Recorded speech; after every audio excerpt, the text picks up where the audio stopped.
Hello, students. Welcome back. I hope that all of you are doing well at your respective places. I'm going to discuss with you one of the most important and one of the most difficult grammar topics grammar के जो सबसे मुश्किल topic उनमें से एक है non finite non finite some people call it finite non-finite that pronunciation is absolutely wrong. That is wrong. It is finite non-finite. So let's start. Actual में verb की 11 टाइप्स होती हैं 11 टाइप्स उनमें से ये दो हैं एक फाइनाइट और एक नॉन फाइनाइट ये वर्ब हैं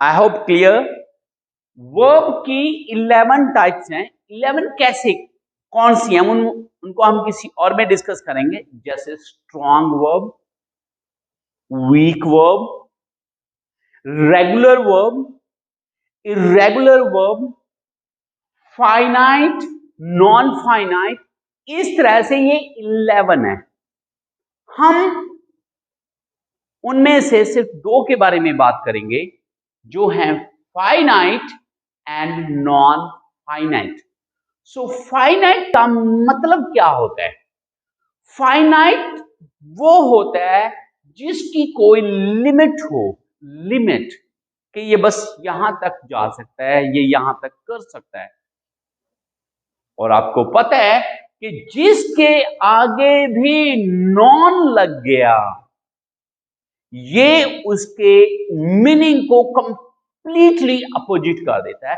उल्टा कर देता है कैसे वेजिटेरियन शाकाहारी जो सिर्फ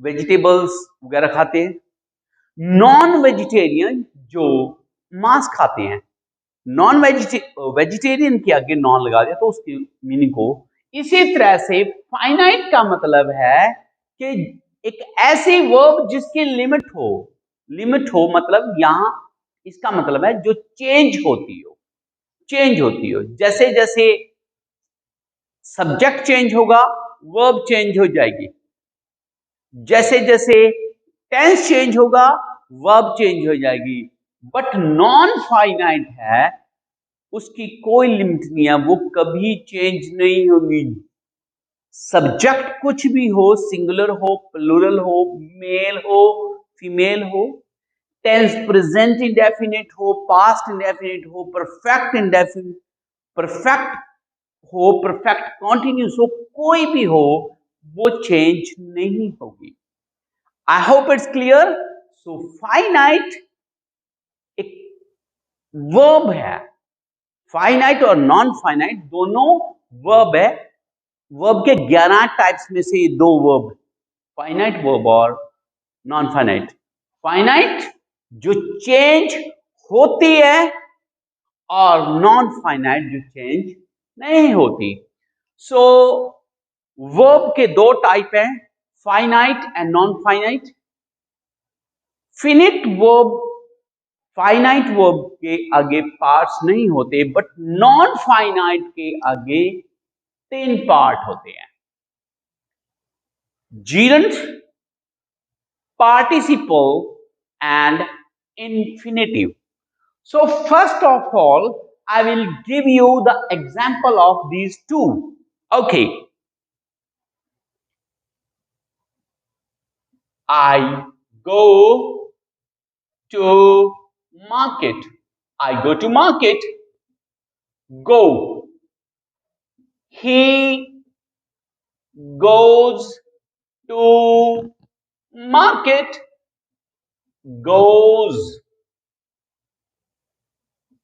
she went to market went they have gone to market. They have gone to market. Now look at the verb. I go to market. यहां पे go लगा है. He goes to market. यहां पे goes लगा है सब्जेक्ट के कारण. She went to market. वो मार्केट गई. टेंस बदल गया, पास्ट इंडेफिनिट हो गया, सेकंड फॉर्म हो गई गो की. They have gone to market. वो मार्केट चले गई हैं. ये जो वर्ब है, आप बताइए ये कौन सी वर्ब है इन दोनों में से? ये फाइनाइट वर्ब है या ये नॉन फाइनाइट वर्ब है? तो ये है फाइनाइट वर्ब. क्यों है ये नॉन फाइनाइट वर्ब? क्योंकि ये चेंज हो रही है, ये चेंज होती है, इसकी लिमिट है. पर अब जो मैं सेंटेंस लिख रहा हूं, आई want to go. I want to go. She wants to go.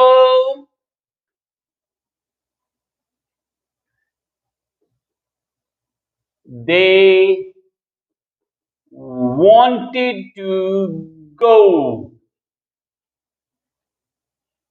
I want to go. She wants to go. They wanted to go. इसमें जो ये वर्ब है, want, wants, wanted, ये फाइनाइट वर्ब है. और ये I want to go, इसमें to go है. wants to go, यहां पे भी to go है. और they wanted to go, यहां पे भी to go है. ये चेंज नहीं हो रही, बट ये चेंज हो रही है. इसका मतलब क्या है कि ये जो है ये फाइनाइट वर्ब है और ये जो है ये नॉन फाइनाइट वर्ब है. I hope the difference between finite verb and non-finite verb is clear.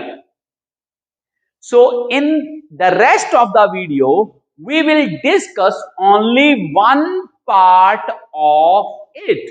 Only one part of it. That is infinitive. Infinitive. Only one part of. So let's go to infinitive. Okay. So let's move on to infinitive. Infinitive, it has two parts. To infinitive and bare infinitive. Non finite के जो तीन part होते हैं उनमें से एक है infinitive और इंफिनिटिव के दो पार्ट हैं to infinitive and bare infinitive. To infinitive की फॉर्मेशन क्या होती है? टू के साथ वर्ब की फर्स्ट फॉर्म लगा दीजिए, वो बन जाएगा टू इंफिनिटिव. जैसे ही वॉन्ट्स टू गो, तो ये जो है ये टू इंफिनिटिव है. To infinitive.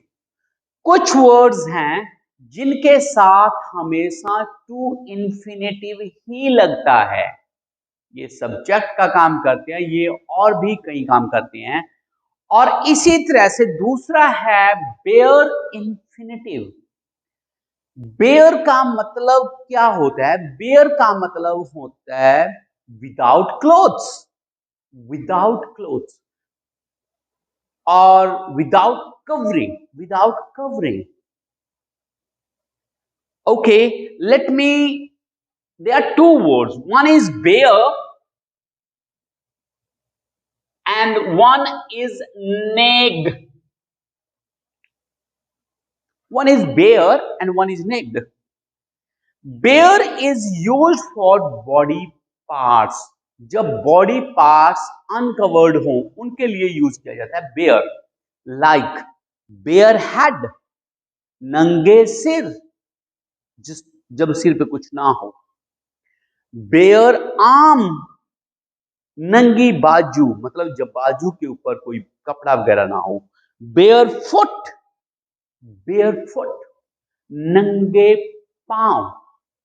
I hope it is used for parts and naked is used for whole body. When there is no covering, there is no cloth on the body, then it is called naked. I hope it's clear. Bare and naked. Bare is used for parts like bare head, bare foot, bare arm, bare chest, and naked is used for the whole body when there is no clothes or when there is no covering on the body. So here bare means without two, bare means without two, two के बिना. So इसमें जो verb लगेगी वो बिना two के लगेगी. I make him dance. I make him dance. ये जो है ये फाइनाइट वर्ब है और ये जो है वो नॉन फाइनाइट वर्ब है. सो यहां पे चाहे मेक आ जाए, यहां पे मेक्स आ जाए, यहां पे मेड आ जाए, यहां पे हैज मेड, हैड मेड आ जाए, पीछे जो है वो डांस वर्ब की फर्स्ट फॉर्म में लगेगी. आई मेक हिम डांस, मैं उसको नचाता हूं. आई मेड हिम डांस, मैंने उसको नचाया. I am making him dance, मैं उसको नचा रहा हूं. सो किसी भी टेंस में ले जाइए वहां पे डांस ही लगेगा. तो कुछ वर्ब हैं जिनके साथ हमेशा बेयर इंफिनिटिव भी लगता है. वो कौन से हैं?